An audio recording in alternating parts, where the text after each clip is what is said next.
My name is Joshua Gibson, and you are listening to the Philosophical Weightlifting Podcast, a show dedicated to promoting a message of critical thinking as it pertains to strength training, nutrition, and well-being. This is done through interviews with experts, high-level athletes, coaches, and people heavily involved in strength sports and athletic development. Pull up a chair, grab a coffee, and let's get on to today's podcast. Hello and welcome to this week's episode of the Philosophical Weightlifting Podcast. I'm your host, Joshua Gibson, and I'm joined today, coming live from sunny Colorado Springs, Max Aita. How's it going, Max? It's going well. I'm having a good time at the University Youth Junior Nationals conglomeration of United Federated events in Colorado Springs. Yeah, and we did do a really cool podcast. This will probably be up at the same time on the Weightlifting AI podcast about kind of our experience coaching Hunter, Sally, both who have used the AI to prep for nationals, what that was like, which was a lot of fun because we just really talked about the sessions, talked about the event, talked about weightlifting kind of more generally. So if you haven't listened to that, I'll link that episode down below. You go check that out. For this one, I wanted to do something, a little more specific to the podcast, get into conversation about technique and programming, something that's, actionable for coaches and athletes, given that, I think you were surprised. I was surprised by how many people came up to us at the event, or will probably come up to us and talk about how much they love the podcast, how much they love everything that comes out. So I think it's a great opportunity to kind of keep hammering at that, given how it's been received, because sometimes you don't get the feedback, so you're not sure if those clicks are just some sex bot in Iran.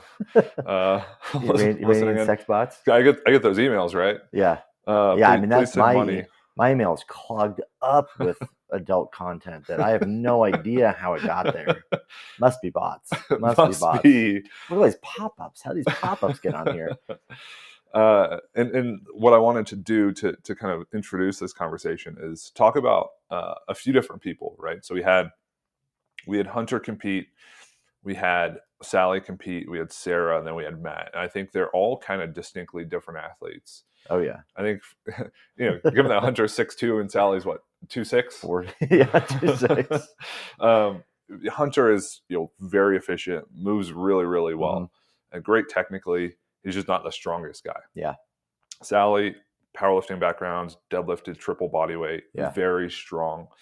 And then you have Sarah, very advanced, been doing this a really, really long time. He's athletic, not super strong, decent with the lifts. Yeah. And then Matt, who's really high energy, really strong, kind of understands the lifts, but has a hard time kind of with the finer points. So let's start with Hunter. Yeah. You see Hunter compete, right? You watch him from the bar up.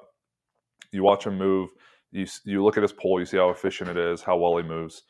What do you think in terms of programming or?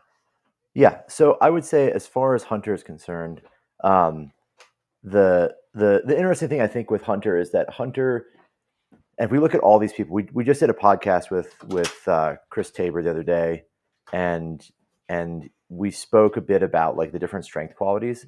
And one thing I would say that kind of is across the board for all these people is the things they would do in training or what they need to do to improve are all just on a spectrum. And so like if you look at someone like Hunter, where you'd say like the defining qualities of his lifting is that he's slower. Yeah. He's not as powerful, but he makes up for that in that he's very tall. Yeah. And a lot of people don't realize that the taller you are, the easier it is for you to move under the barbell. So he can make up for not being super fast in like absolute like limb speed movement by moving further for the same amount of energy and same amount of, if the joint moves 2 degrees, his hips move a further distance because they're farther away, right? So the difference between like Hunter and Sally is that Hunter probably needs to spend more time on a little bit more like speed strength type training, a bias towards the speed movements because he's going to benefit from being a little bit faster. He already has great positioning. He can pull the bar high enough. He's powerful, but he needs to develop a little more of the speed quality. Whereas Sally is very fast and and has to be because she's shorter, right? And is going to move under the bar more aggressively, or looks like more aggressive. She's just moving faster. She would benefit from getting stronger as she goes because she's already going to have to exhibit that speed quality. So I would say someone like Hunter, his technique is good. He moves well. He's going to be better suited developing a little bit more of those qualities that are going to make him faster because he's going to benefit from that more. Whereas, like, I mean, obviously he has to get stronger, but his bias should be towards a little bit lighter lifting to make him faster. And that's actually what his training looks like. Yeah. And he likes the app being a little bit lighter because he gets beat up faster. But also, I think those speed qualities benefit him more. Whereas Sally can move faster and faster, but she just needs to lift heavier weights and bias to that a little bit more. That'd be my assumption. Express the passion that defines you. At Virus, we understand that when it comes to performance, the slightest edge can mean the difference between winning and losing. Each product is designed and tested with performance in mind. This principle inspired the technology that is infused into our apparel. Built with the intention to move with you and work for you, we create tools meant to help express the passion that defines you. The future of technology-driven apparel. Improve performance, prevent fatigue, recover faster, and go further. Virus is a proud sponsor of Josh Gibson and the Philosophical Weightlifting Podcast. Use code PHILWL for 10% off at checkout. That's PHILWL, PHILWL, for 10% off. Yeah, I think that's right. I think it's interesting too because I kind of mentioned this with on the weightlifting AI podcast. I mentioned when we went to Norix Gym and about those few technical points he gave me that I feel like it was like, oh, I've never thought about that. I mean, I just never considered it. And it feels like you kind of have a very, very deep understanding of the technique or the movements, and there's something that you're kind of just missing. And I think you've spoken about this before, probably when referencing my lifting or someone else's. But with Hunter and with a few other people, you're like, yeah, they're just really slow. Yeah. And you watch them lift, and it doesn't feel like they're slow. Yeah. But then once you point it out, you're like, actually, there is like lack of acceleration. Yeah, it just kind of looks, it looks generally like, slow, lethargic, right? It doesn't have that same like aggressive pop in transition that something like Shikasia would have. Yeah. And if you think about things in terms of like continuums, you would say, yeah, not everyone's going to look like Kasia, but if she's on one end, you want to work more towards that one end than you would, oh, well, she's different. Yeah. So we don't need to train to be that quick or that explosive. And everyone's got a certain like profile of the distribution between the speed of the first pull and second pull. Mm-hmm. So like ideally your first pull is slower than your second pull, right? Yeah. But everyone's going to have a distribution that's different. Some people will have like a slow first pull and a very fast second pull. Some people will be like almost flat, where they're very similar. The second pull is faster, but they're very similar in speed. And Hunter definitely falls into that latter category of like his first pull and second pull are very similar in speed. Yeah. Right. So what it looks like when you're watching Hunter is if you've ever driven a car and you're kind of in mud and the wheels spin and then they catch. That's kind of what he looks like. His hips come up, his chest drops, and it's like the wheels are spinning and then the bar starts to move. Yeah. Whereas you have, Matt, right, who has a lot of speed and a lot of energy. Almost like right away, the bar just accelerates really quickly. Yeah. And then for him, I think it gets him out of position. He moves too fast. Yeah. He's kind of uncoordinated past the knee, so he just throws himself at the bar. Yep. So I think a lot of that's like, if you can bridge that gap of getting a better tempo off the floor and just being a little more controlled, you just hit better positions so you can accelerate the bar correctly. Yeah. Versus just pulling almost in a straight line and throwing yourself at it. Yeah. Yeah. You generally see people too, like where your guy, Matt, he has a lot of power off the floor, but a lot of it's coming from, he's just utilizing his general strength really well. Like his hips kind of are a little bit high and he rips the bar from the ground. And so he builds a lot of speed initially and the bar starts moving and it probably feels great because it's light or it's moving well. But then at the top of the pull, he ends up in a place where he has to again accelerate the bar. Right. And it's hard to do that if it's already moving fast. Oh, but then what happens is because of that, he ends up having to throw even more energy into the top of the pull. And so he kind of loops the bar. He gets out of position. It's a little bit more wild on the final extension and turnover versus like Hunter, who's the opposite, who's like very slow. And the bar looks like, man, if that's out of position, he's not going to make it. and he has to be more perfect, Yeah. quote unquote. So I never thought about that. Almost like acceleration patterns. And Yeah. if you if one's wrong, you have to work harder during another. With Hunter, he's more technically proficient, right? He's a better lifter, I would say, from a technique standpoint. And one thing I did notice about him too, and a thing you can kind of pick up on,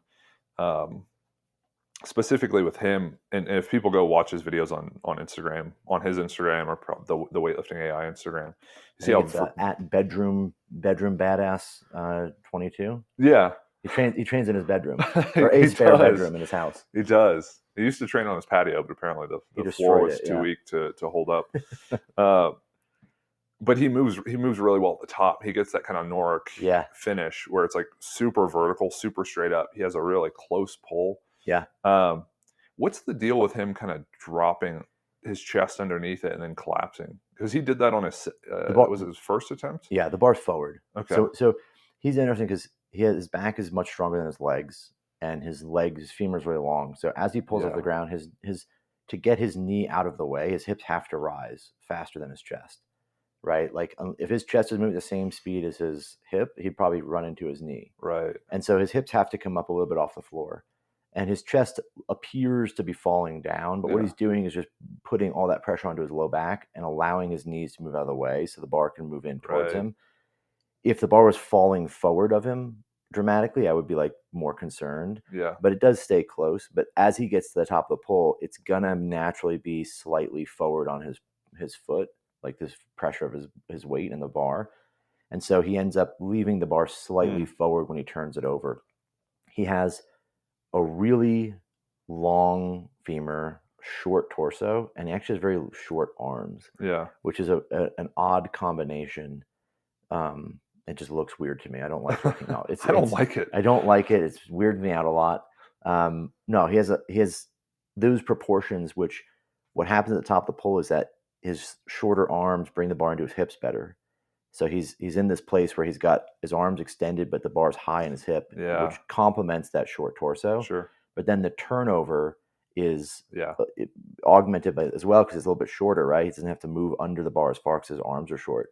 What happens though is that him being so long in the leg forces that bar to kind of come forward off the ground or at his thigh, and it leaves it just a tiny bit forward. And then when he actually drops under, he has to like make this adjustment because he's landing on his toes and he's to like drop his chest down forward to get back onto the bar better. So if he pulls it in well and he keeps his chest moving up and he's aggressive with that, he can get the bar back to his hips and then he lands where it should. If he's not, like on his opener, you see him land and he lands on his toes and then he just drops his chest and head down further to get under the bar more to counterbalance that bar being forward. He can do that because he has good mobility in the shoulders. If his shoulders were any little bit tighter, he would just miss them forward. And it would look like, how did that guy miss? It looked like he just didn't even try to catch it. Yeah. He'd catch it and he'd ride it down. And then at the bottom, it would just fall forward. He's able to do that little thing you talk about where it's like, dip his chest down to sort of get a little bit more mass in front of the bar and balance it. And then we have Matt, who has the opposite issue, who tends to really loop the bar around a lot, and the bar wants to pull his arms and shoulders back. And we kind of saw this on his opener, kind of pulled him back. He walked back a little bit. The second one landed in a better spot. And then the third one, he almost lost it, kind of stumbling back a little bit more. That's the exact opposite issue, right? And I think, it's interesting hearing people talk about it, and even, coaches talking about it or trying to fix it. It's like I have this issue where my shoulders get a little loose and then the bar moves around. So I need to do something with the shoulders or with the overhead work to try and correct it. But as you kind of identified, it's like a lot of that's stemming from just earlier on. It creates this issue that manifests as X. So with Matt, when he kind of kicks the bar out and gets really forward with his hips, the bar tends to spin around. What would you do to how would you identify that? And then how would you try to correct it? So it's like, if you think about the bar's trajectory, the bar's position, the bar starts in front of your body, right? It's always in front of your body. In Hunter's case, the bar generally tries to remain in that same line because his chest comes down, his hips come up. In Matt's case, the bar actually doesn't move back super well because he's starting with his hips high. And he's pulling the bar around his knee. He's probably starting with his hips high because he doesn't have a feel for getting his knees out of the way, because his legs are stronger than his back. So that transition period in the lift where the bar comes in off the floor and it passes the knee, he's not able to transition from using his legs to letting his back take some of the load and let his hamstrings get, come into play and kind of hold that position. So he pulls the bar around his knee, which automatically keeps the bar forward of where it should be, similar to Hunter, but for a different reason. And he's in a different position. So he's at the knee and his shoulders have to be back further because he's moving backward. Yeah. He compensates for this by pushing the bar back towards his hips and being really aggressive at the hip, getting a ton of acceleration, but also a lot of horizontal movement. So he kicks the bar around him and generates tons of power because he can. Yeah. But that throws him backward and throws the bar backward. So he's compensating for the bar not moving backwards towards him off the floor by over exaggerating and overextending. Whereas like Hunter's doing it at the bottom by tipping forward into a different position to get under the bar. Yeah. So what I would do with Matt is I would focus heavily on one of your favorite exercises now, the snatch pull to knee or the clean pull to knee, done as an auxiliary strength movement, but also as a primer. Gotcha. Pull to the knee, then snatch from there. I would also give him way more work that is focused on the low back. So I would if you're going to use, snatch, hang snatch, block snatch, power snatches in your program as different groupings, I would increase the amount of hang snatches he does, by a large amount, maybe more than anything else. You go below knee. Yeah, so I go below knee because what you want is, one, to emphasize the transition phase as much as possible. So you have to be below the knee to start. And two, it's going to load his spinal erectors more, which he needs to strengthen. He doesn't just need to do a shitload of RDLs because he's probably strong. He's a strong guy. And he could probably do a bunch of RDLs, but that's not going to train him to move dynamically with his knee joint. He needs to get the knees to move from bent to straight to bent again as fluidly and as coordinated as possible. And hang snatches are probably the best way to do that. Well, you could also do low block snatches as well, but that's going to, it takes some of that pressure off his back. So it might be better used as a secondary movement later in the week, if we need a light day. Yeah, and I think this is where, when we talk about the disconnect between programming to correct a singular thing with an exercise or a program within a program. So say your legs are weak, you try to write a squat program within your weightlifting program.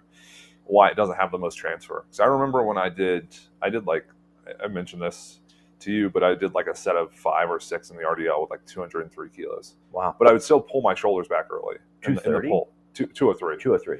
Yeah, I was using pound plates. My best is 204. I forgot I did 204. No, actually it was pounds, so mine was 205. Okay. My bad. Sorry, I did 206. My shoulders would still, pull back early, and you're like, well, you do RDLs with 200 plus kilos, and you're cleaning 150. You have plenty of strength, and it's really just coordination.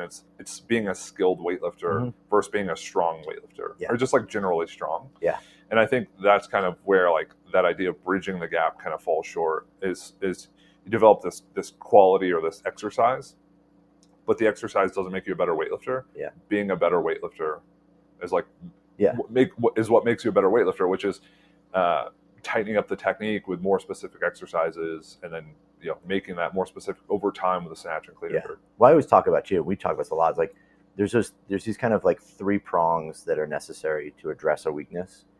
And weakness is the wrong term because it's implied that So there's an issue, right? And the 3 prongs are 1, do they conceptually understand it?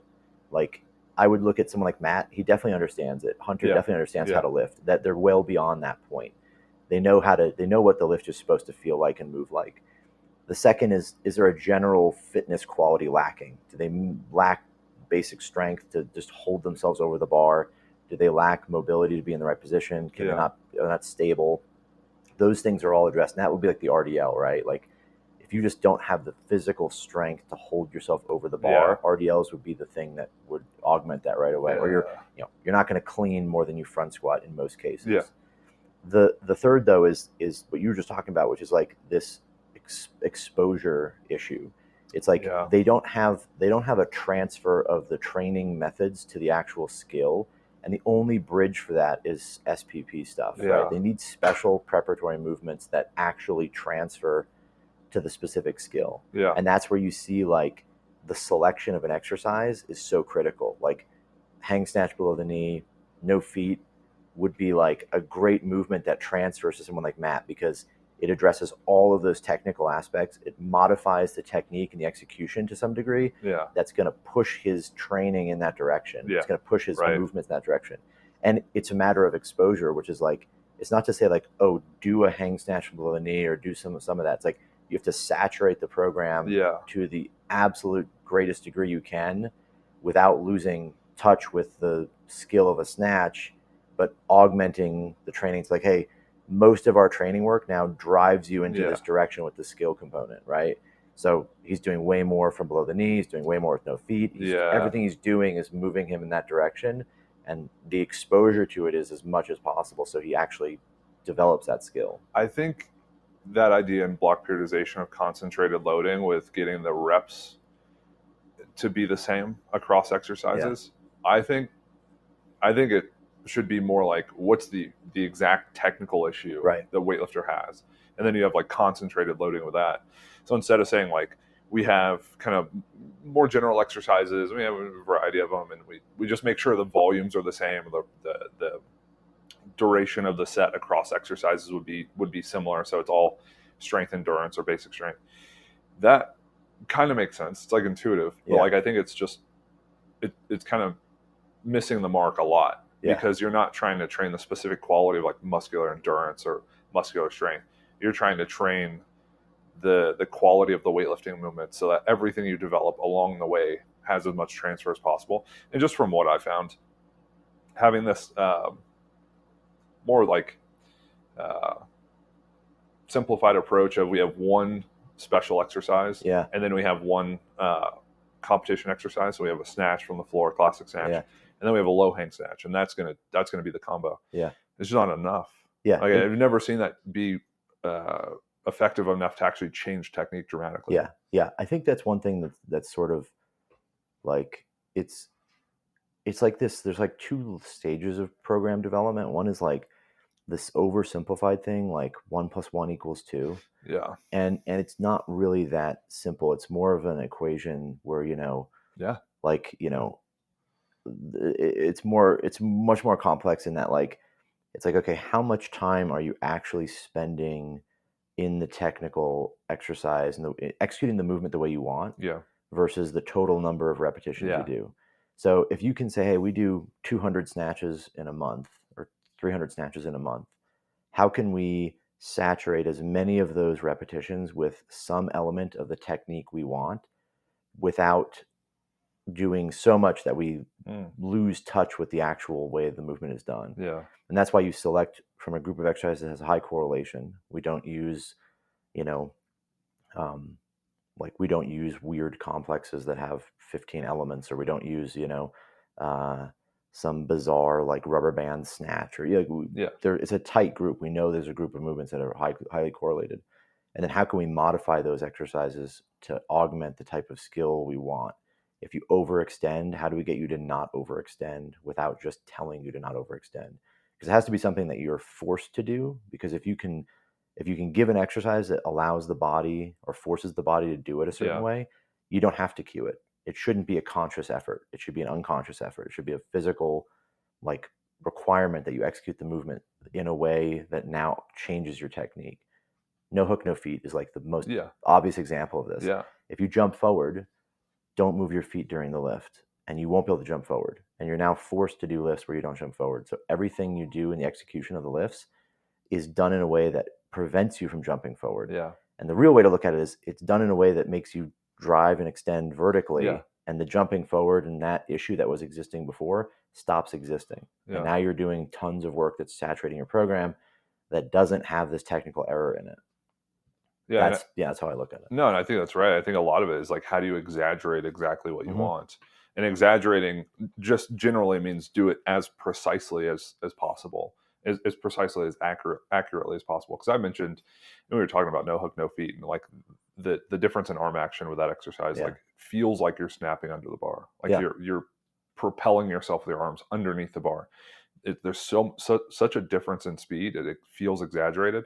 It's like, oh, this is what a good lift should actually feel like. Yeah. So the low hang lift, right? When you get over the bar, you hold position, and then you get a push from that position versus a pulling the shoulders back. It's like, oh, that's what I should do every single rep. Yeah. In every single exercise. And I think the interesting thing about having a small pool of exercises that are highly correlated is the reason why you wouldn't have, there could be 20 different exercises, right, like variations of the snatch that are highly correlated. It's just sometimes you can waste your time because you try to utilize way too many exercises.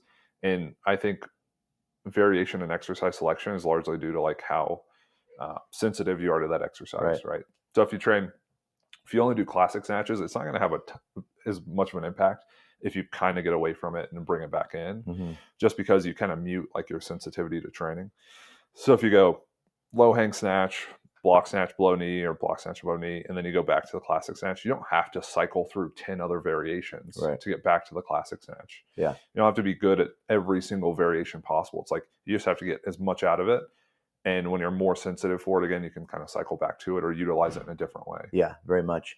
The idea of like sensitivity to something, sensitivity to a stimulus is interesting, because the thing that we can play with the most without deviating from the training load, as far as augmenting your sensitivity to it, is the movement. Yeah.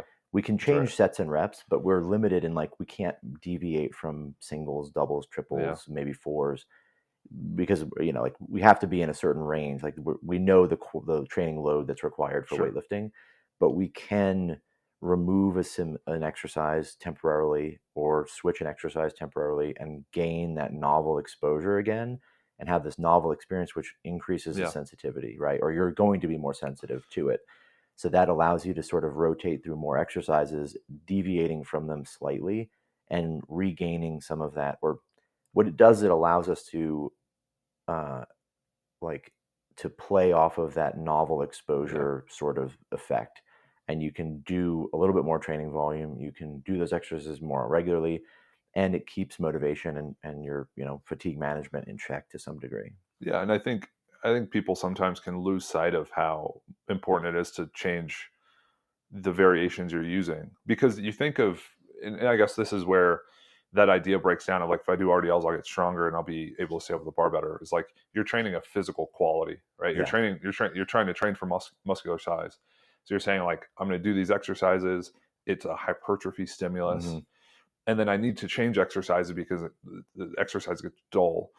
With strength, it's kind of the same thing. We're looking for like a force stimulus. And if I do heavier weights, the muscles are going to be forced to adapt and produce more force, no pun intended, right? And then I don't think people bridge that gap with technique where you're rewiring the nervous system, right? It's basically like a movement memory that you're always manipulating and changing. And you have to also change exercises based on the sensitivity to like what you're trying to do, which is rewire the way you move. Yeah. So if you kind of think of it as like a quality, like technique as being a physical quality, it makes sense that you would vary things over time.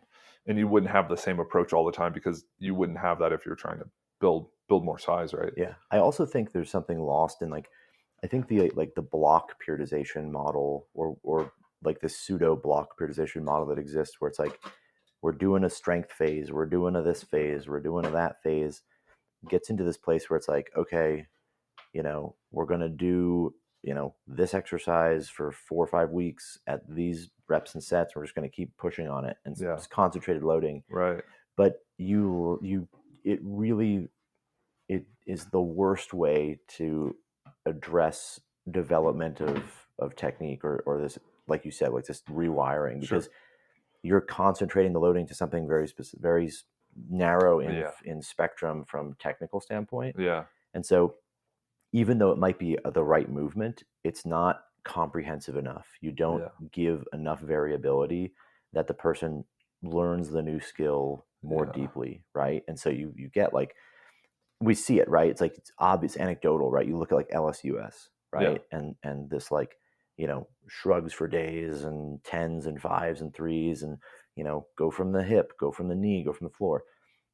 Every one of those lifters was incredibly strong, but also technically weak.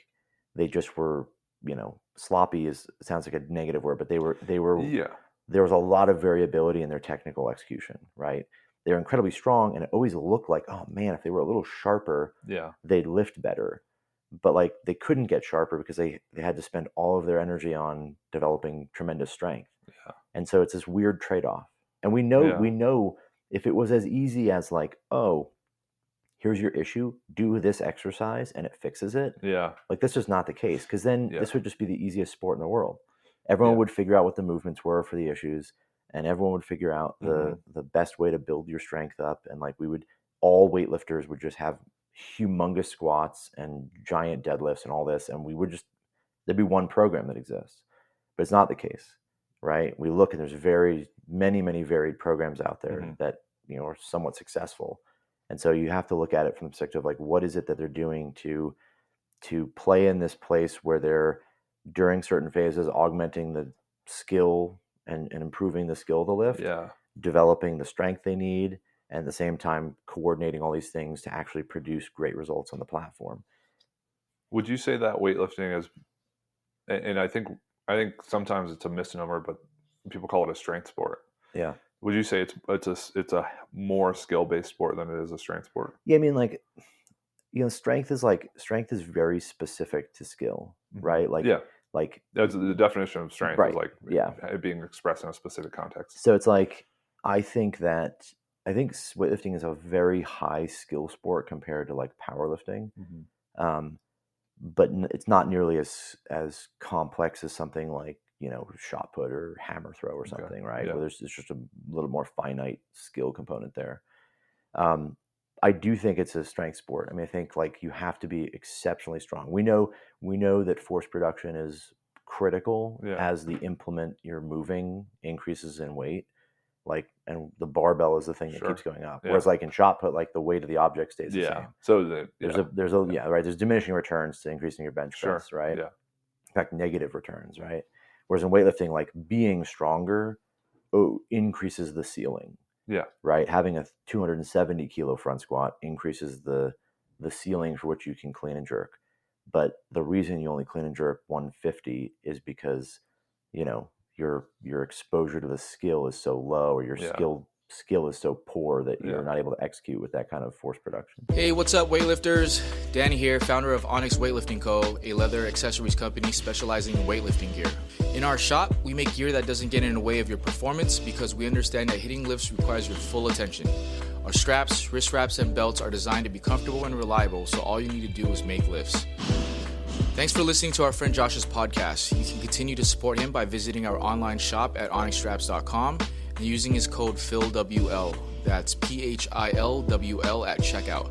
See you on the platform. Yeah, I guess the reason I thought of that is because you were talking to Hunter and you were talking about clean and jerks, and he mentioned that his best was 185, and you're like, oh, you could probably clean and jerk like 175. Front squat was 185. Oh, his front squat, was 185, and it's like you could probably clean and jerk 175. And I think I probably underestimated how close most people could get their clean and jerk to their front squat, and then kind of seeing the way my clean and jerk has moved and my front squat's moved, they get tighter and tighter as the technique gets better and better. And I used to think that was a bad thing, where it's like, oh, my clean and jerk's getting way too close to my front squat. And it's like, actually, I'd much rather get as close as possible because I'm utilizing every ounce of strength that I would have, and I'm becoming very efficient. And that means I can, the technique's going to be hyper efficient.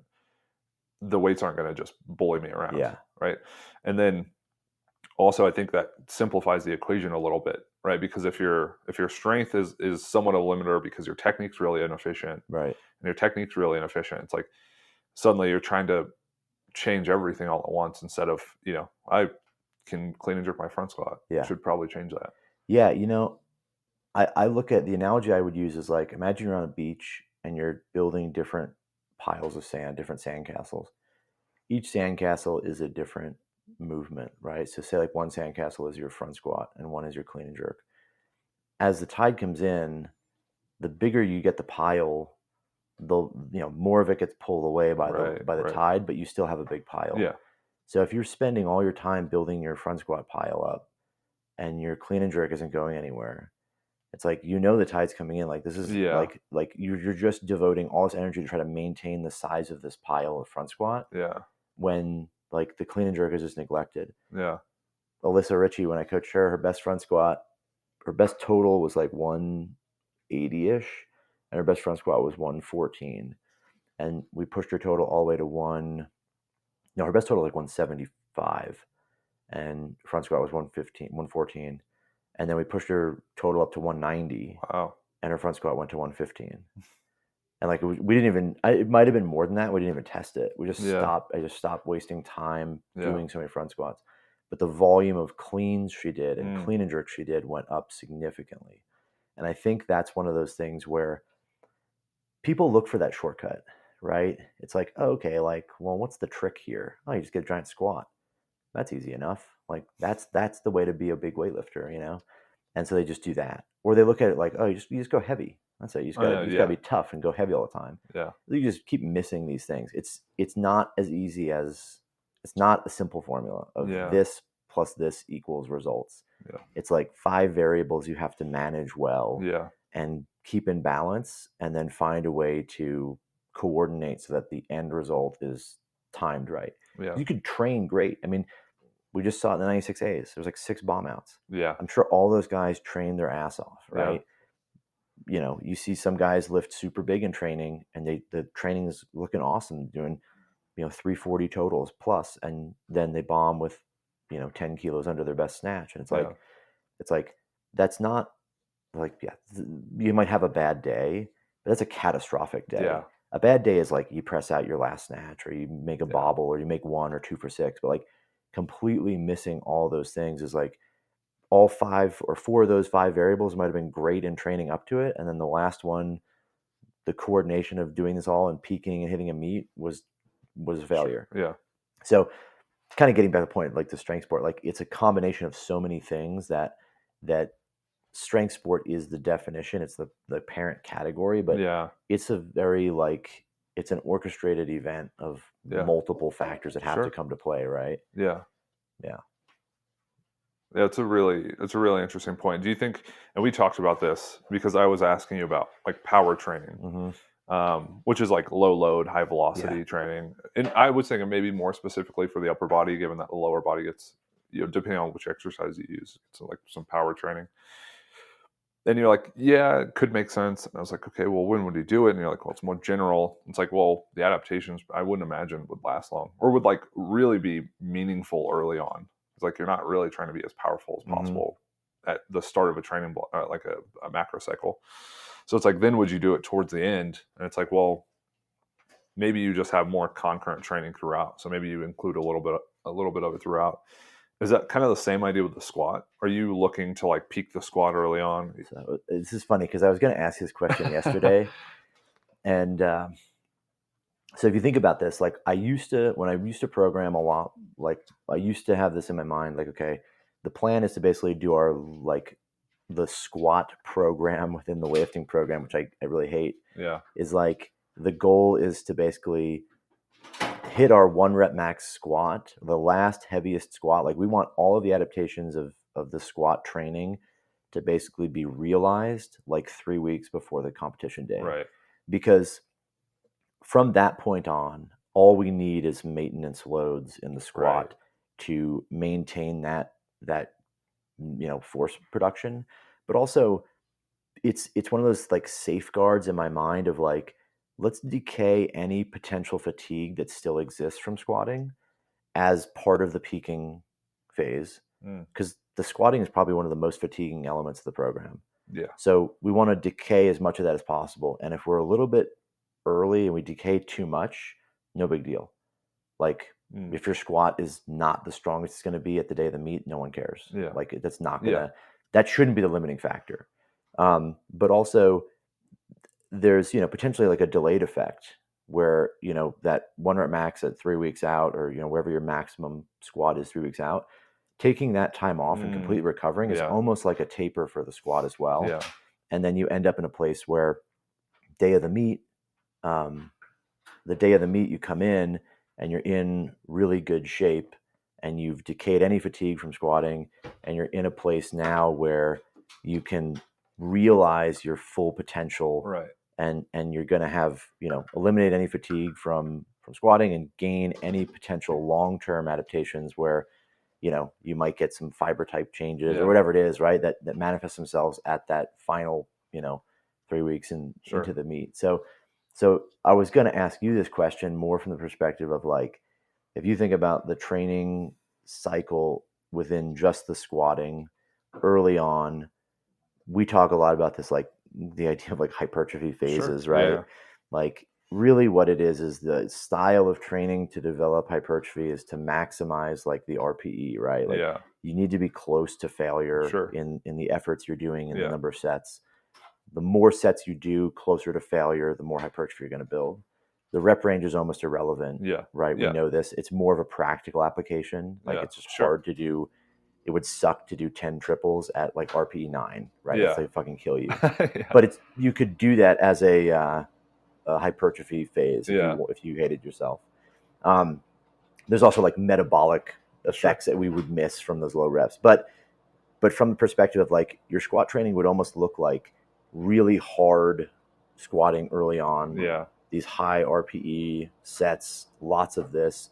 As you transition to your strength, your more basic strength and maximal strength phases, you just move the rep ranges down and increase the number of exposures to like high intensity, high skill stuff. So like, singles to develop the skill of heavy squats so you can actually realize what your results are, and then move into, your like max, sort of peaking squat phase. So the question I was going to ask you is like, theoretically, like, would squatting just continue to get necessarily easier per set as we move from early in the training to later in the training, where like early on in the training, you should fucking theoretically destroy yourself with these hard squat sets. At the same time, you're doing very low load, very high volume Olympic lifting and GPP stuff, and then as you move in, like your squatting should almost just get easier and easier, right? Sort of, like RPE wise as you move towards the actual competition. It's almost that idea from Charlie Francis of like polarized training, right? Where you have like a high and low approach of having a really heavy set, right? Like a really strong stimulus. And then I would almost pull back on the drop set intensity a little bit more, to where it's velocity or this is a great concept that I like, and I haven't used it super well in the sense of I haven't used it a ton, but as I first heard about it and read about it from data-driven strength, but it's this idea of an intermediate set. So you do a top set, say a top single, and then you drop say 10% and you do a top triple, and then you drop another 10% and then you would do some volume work, and you're getting these heavier like stimuli. You get a top single, so you get practice and you get the highest intensity lift you're going to get throughout the week. Then you drop down, you get another heavy triple, so you keep the intensity high, and then that stuff will kind of bias the training a little bit, and then you pull back for more higher velocity, lower fatigue volume work.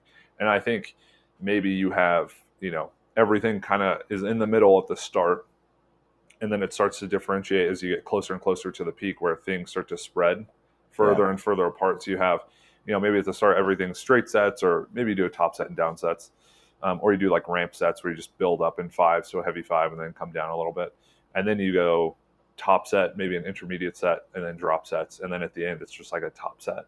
And then maybe some even easier volume work, or the days you do top sets would be less frequent. So I think it's just, again, it's like identifying what you need and when you need it, and prioritizing that and finding ways to be strategic. The whole concept of like intermediate sets, sometimes it gets confusing because you think this training like thing is like, oh, that's the driver of force production. It's like, not really. It's just a way to do that. It's just like a strategy. So you can make up strategies, right? And that's kind of what I guess like the theme of the podcast end up becoming, is like looking at like what you call them, like pyramids or waves or whatever. You can call them whatever you want, but it's a way of biasing the intensity and the volume of the workout one way. It's a way of getting a certain intensity of training in and a certain volume of training in. And you can make that look like whatever you want. It's just we're so limited in how we think. We have like categories instead of keeping it open-ended. I think so. This is something that's become interesting to me because of the way we have to engineer the AI, is that there's two things we need to have from the data we get One is we have to have variety in the data, because we have to, like, if you look at like how an AI would work with like Instagram, there's an infinite amount of content being made. Sure. So there's no need to like create variability. You don't need to find something. AI is great at, like, machine learning is great at optimization. Yeah. You give an input and an output, and then you give many examples of that, and you rate the output. So you say, hey, here's the input. It's, whatever, these sets and reps and volume and all this. The output is, maximal strength. And then we run 100 people through these different programs, and we rate the outputs. Yeah. This guy made 2%, this guy made 7%, this guy made 15%, and we rate those. And you continue to do this and iterate on this. And the machine learning basically just optimizes towards the better output. In order to get that, if you just feed a model the same sets and reps, if you just fed AI your template, your program, you would get your program out of it. And so you have to inject this like perturbation of like differences in there. So in engineering the new model for the AI that we're doing now is we have to give the system the ability to control all those variables, and then inject a bit of like, randomness is the wrong word, but variability in the types of programs. So like if you use an AI product, or you buy AI training somewhere, and two people put the exact same information in and they get the exact same program out, that should only happen after the model's been trained super extensively. Right? Because then theoretically they would both get the same if they're the exact same person. In the initial training stage, they should get different things. Because there should be some, basically like humans do, which is just trial and error. It's experimentation. It's like, so like, we have like a list of movements, and then a list, like a matrix of like movements on one side, one column, and then like 20 columns of different parameters that movement has an impact on, and the weights of that exercise affecting each parameter. So like power snatch affects the range, the range of motion of the power snatch is greater than the full snatch, right? The bar moves further. And there's 100 of these variables. We have to take all these variables, take all the weights of them, and then adjust the weight slightly and perturbate the weight. So there's a randomness to the order that these lists appear. So you can see that, hey, we threw these 20 different randomly ordered lists of exercises that are good for your issue at 20 different people. And then we rated the outcome of that training block. And that gives us the ability to train something. But all this being said, it makes me realize like a lot of the like sets and rep schemes and what I would call like session structures, and the sort of strategy that you take your ingredients and organize them. Hey, we're going to do 25 reps today, and the average intensity is 78%. Every single workout could be broken down into that. It's tonnage, it's volume, it's intensity. So your intermediate sets, or your top sets, or your Texas method, or your LSUS program, like they all can be quantified this way. But if we just pulled back a little further and looked at the number of reps in a workout, the average intensity, the peak intensity, and then like the final thing would be adding like a stress index or exertion load, like some kind of way of managing the internal stress of it. You still wouldn't get the picture of like, well, are pyramids better than straight sets? Are top sets better than down sets? Like you could get the same thing, because this is a broad spectrum. It's big kind of numbers. So you have to, my desire is to, how can we find which of those methods are effective, or are they all independently, or are they just insignificant? Like, are doing straight sets versus top sets versus X, YZ sets, waves, are any of them actually better than anything else? Or is it just a training load question? Is it just that, hey, if you just fucking do this much training, you'll get this result? And I think if you look at like the Soviet literature, the way that those books are written, that seems to be the answer they came to, which is like, if you want to be a top weightlifter, you got to do 20,000 reps a year at these average intensities in this way and that way. And like, there's so little written about the structure of how a session should be built. That it's kind of like, either they didn't study it, or or they didn't study it. They might just, that was too detailed to study. I think now we have way better tools. I mean, that was done probably by paper, and I mean, that was probably done manually. Those things were done in the 60s and 70s. I think, and I guess this ends up becoming largely a question of fatigue management. I think that, and kind of thinking about training a lot now and talking about it a lot, I feel like that has been one of the most underplayed kind of variables in training. I think people, they just think about rest days, and they maybe think about, I don't even know if people really think about managing fatigue beyond like rest days and time off. I think people do. I think coaches do intuitively. I think, I think base level coaching and programming is like, you're just trying to survive. You're just trying to write a program that works. And you're playing with stuff. I think as you get above that and people become professional coaches in the sport of weightlifting and powerlifting, like they're probably looking more at like, okay, I know that if we do RDLs on Monday really hard, Tuesday we can't do a lot of hang snatches. And like we shouldn't do squats and deadlifts on Monday and then, snatch and clean and jerk on Tuesday. That's not a great idea. So general best practices just kind of emerge from that. But then it becomes a question of 5 triples at 80% in the hang snatch versus 5 triples at 80% in the block snatch, same percentage, which one's more stressful? And then you start to look at this nuance and you're like, okay, well, the hang snatch is probably, and why? Well, there's more eccentric loading. Okay. So then you can say, well, when should that exist in the program?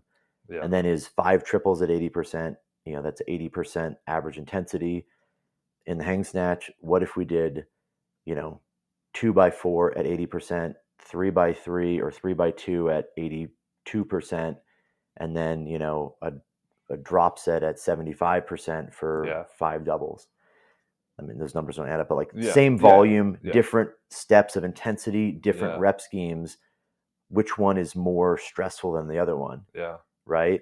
And so that's where I think like Mike Tuchscherer obviously and Robert Frederick made sense of like looking at this like stress index. Like how do you find how challenging something actually is? And you could probably measure this better with velocity, like how much it drops off intraset, and find that out. But it's like they're saying, it's like a fatigue management thing. It's a stress management thing. How do we put a program? How do we put together a workout that accomplishes all of the things we're trying to accomplish, but at the same time allows us, or at the same time does not become stagnant? So it's like there is no best one type of session structure. It's use different session structures at the time when preparedness indicates that's the best structure to use. So like in your program, we would do like straight sets or triples initially because it's, it's actually somewhat challenging to do 5 triples, but doing 3x3, 3x2, 3x1 is less challenging. Your final reps of your workout in the ladder structure I just described will be technically better because you had all these primer sets before that allowed you to kind of develop technique, then step up in intensity, refine technique, then step up in intensity, and then display it at a high intensity.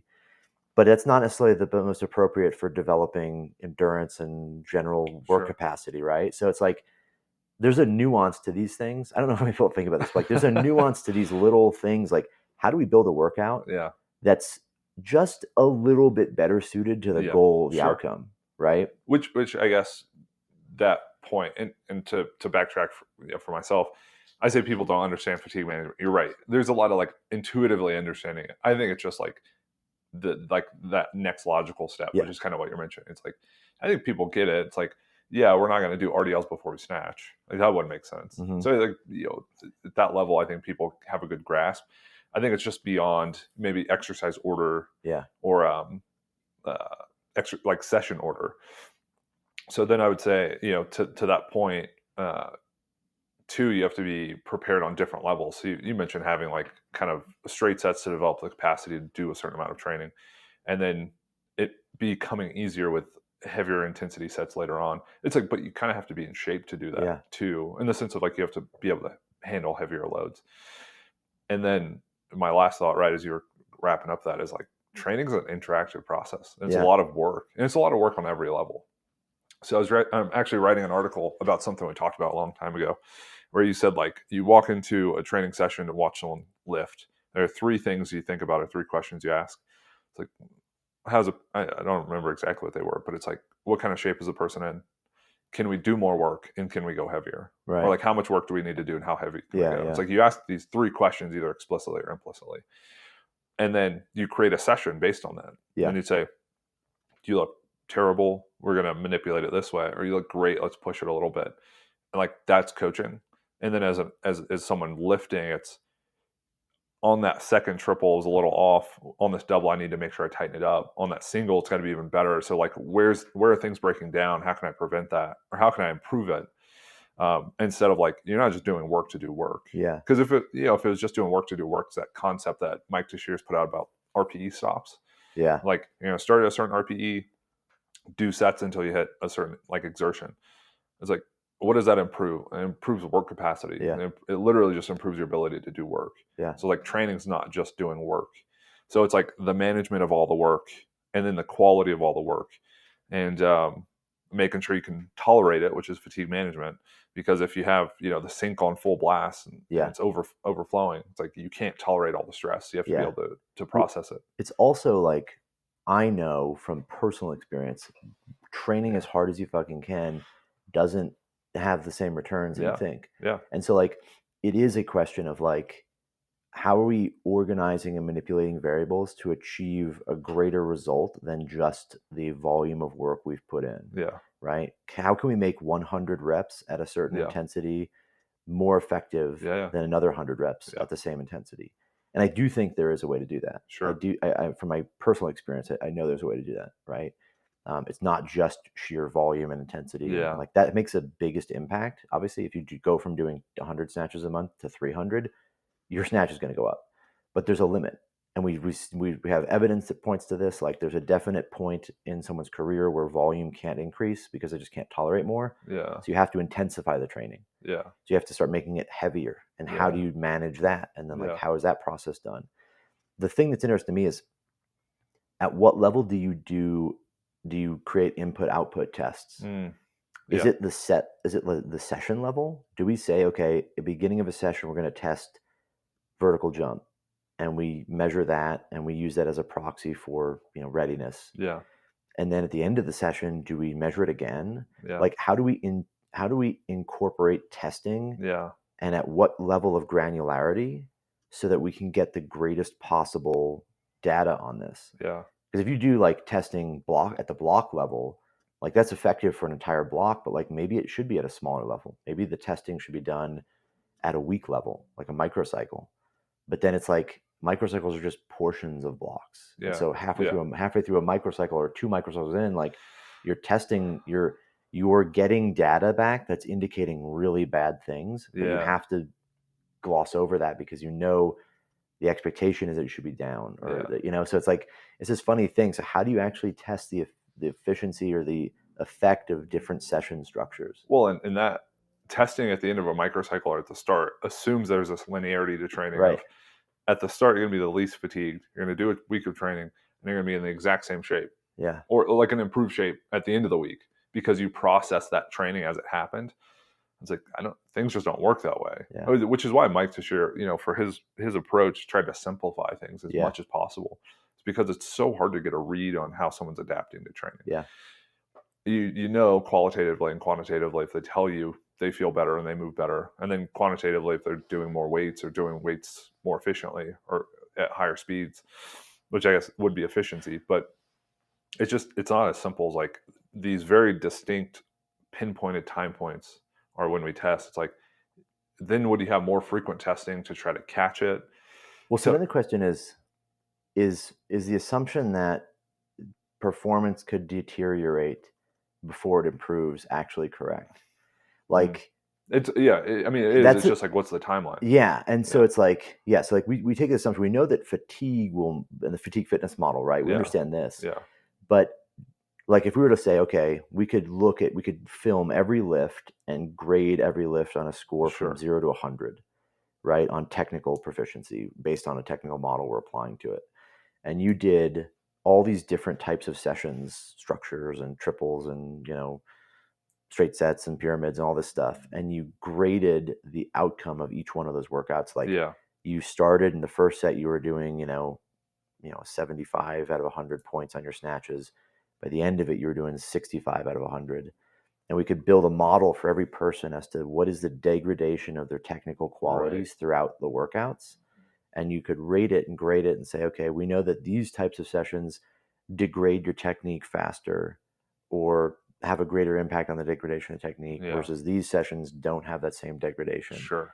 And then it's just like, it becomes this question of like, there's so many fucking variables to measure that people do this. Yeah. We don't realize we're doing it as coaches. When you see someone in the gym every day, you can pick up on these things because the human brain is incredibly powerful. Yeah. And you have a lot of experience. So if someone walks in, they start training, you can say, oh, they're in great shape right now. It's all pattern You can do that just from looking at somebody, right?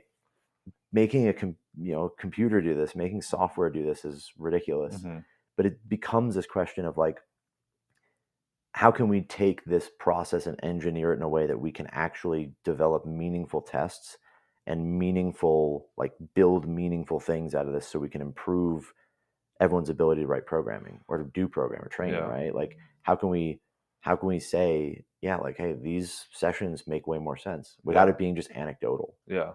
One thing I think is really cool, and you could correct me if I'm wrong, but I feel like there's a renaissance in weightlifting, specifically in the States, where the quality of how people think about it and how people do it is definitely elevated. Yeah. And is continually elevating. For sure. I think that's a drug thing. Really? I think everyone got fucking lazy. Yeah. I think the Russians, the Bulgarians, everyone got lazy because the drugs made everything easy. Sure. Like, there's no doubt in my mind, if the U.S. just continued the same, if the U.S. was, if drug testing didn't exist, the thoughtfulness of weightlifting here, we would start to catch up to them internationally. Oh yeah. Like, because I mean, for one, we'd all be willing to take more drugs anyways, because everyone here is insane.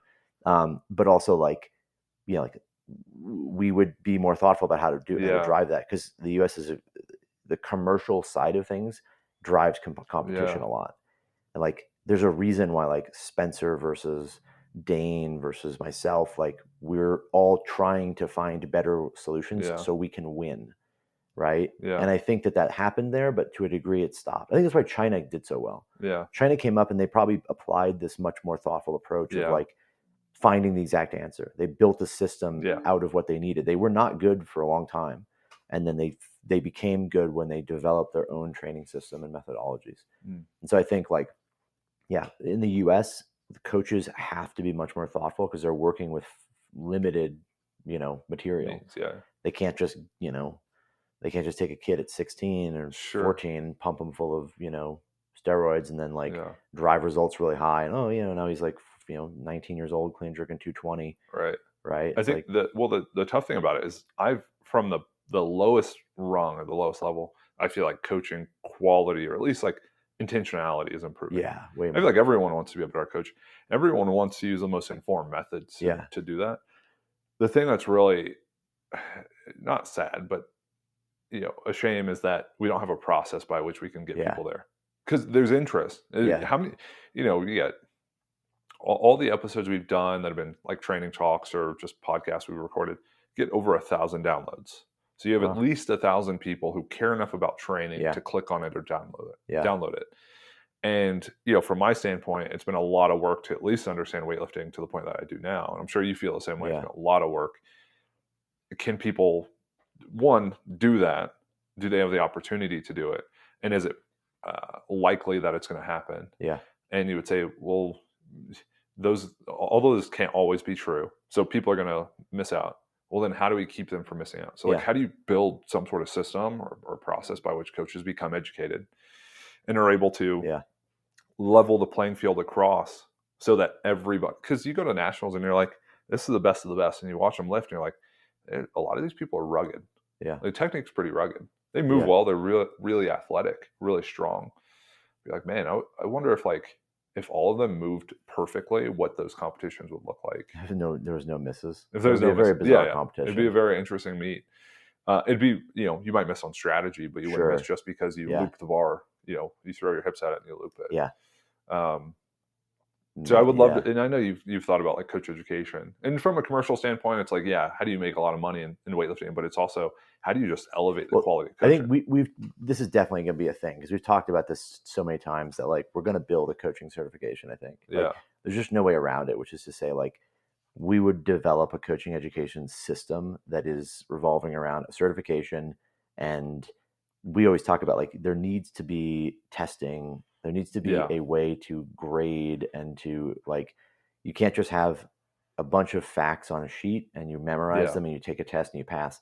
There has to be a a component that is educational, that's actually raising the level of coaching knowledge and experience. And I think we'll do it. We just have to, like, over the next few years, we'll definitely integrate something that is, it'll probably be based on whatever research we have from the AI, from whatever research you do, Chris Tabor. Like, we'll compile a, the book that the three of us are actually the book that me, Josh, and Chris Tabor is writing, which is actually Chris Tabor's writing. And we haven't written our parts yet. But yeah, it's like, how do we create a comprehensive educational process that revolves around an academic component, a practical component, and a testing demonstrational component, which is to say that, like, what you're doing, you have all this knowledge foundation, you can prove that, and then you can display that and show that you actually can do it, right? What we need, and I think this is where things break down, is that we need the people who are involved need a salary to do that. And I think the reason I'm bringing that up is because the people who are doing it, who are developing coaches in the U.S., it's not USA Weightlifting. They're not making the best coaches, right? It's Power and Grace. It's Garage Strength. It's you, right? It's the people who are trying to make money off of it by creating educational content and products. So you're trying to do two things. It's like, how do we elevate coaching, and then how do I make a living? If you can obviate the need to make money, which is provide a salary, and then it's like, how do we just make better coaches? That's what USA Weightlifting is in a position to do. But it's just from such a limited perspective. I think they have like one person who does all of the coach education stuff.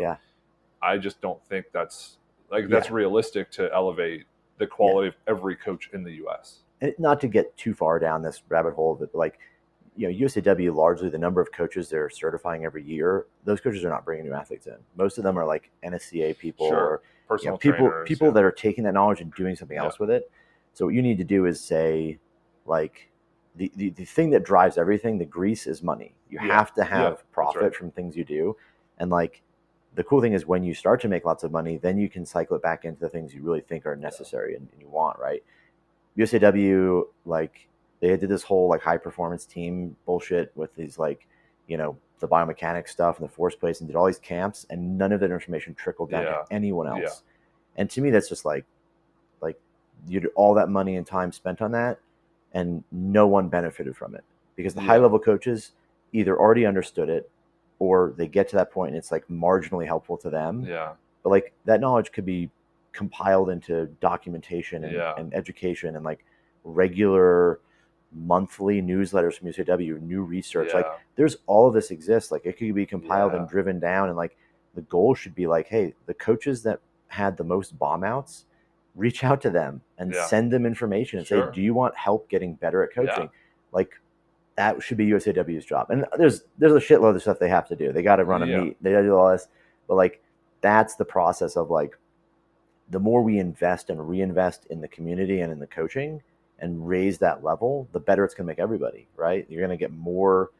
If we had, 5-10 teams, like, a Garage Strength or Power and Grace, right? Like, like, how much better would the sport be? How much more palatable would it be? People would love to see, 6 people fighting back and forth, lifting, women clean jerking 140 plus, right? Instead of 2. So it's like, I mean, that's a rant, but for another time, obviously. No, I mean, they're all valid points. And obviously, as we talk about this, we think about the difficulties of it all and what the realities of it would be. But still, the end goal is obviously to raise the quality of the coaching and competition in USA Weightlifting, and to raise the quality of coaching in the country, but also internationally, and to create the best athletes. So I think that's always going to be the end goal. Is just the means you get there with, and the obstacles along the way will change. So I think that was a great podcast. I thought it'd be cool to do some case studies from nationals, which is kind of what we did, and it bled into a lot of like programming talk and more technical talk. Which is great, because my mind obviously always is spinning after these conversations about how I can do things differently. If people want coaching so they can experience it for themselves, or so they can learn how to do it to then pass that on, where would they go? You can find my one-on-one coaching at teamaita.com. And you get the app, weightlifting.ai. You can message me on Instagram, max_Aita. Yeah. And then if you're interested in following me, I'm on Instagram at Josh_PHILWL. That's PHILWL. You can support our great sponsors. And yes, great. Yes. Onyx straps, Virus INTL, Weightlifting House. Use the code PHILWL if you buy anything from any of the websites I just mentioned. That'll save you 10% off, and then it helps support the show, which is what I'm putting a lot of resources in. And then the brands have been great, kind of helping me out. So I'd say you support me, support them. If you support them, support me, and we can kind of keep this thing moving. Yeah. That was a great episode of the podcast, live from Colorado Springs. We're going to go watch Shakasia Johnson crush shit. We will catch you guys next week.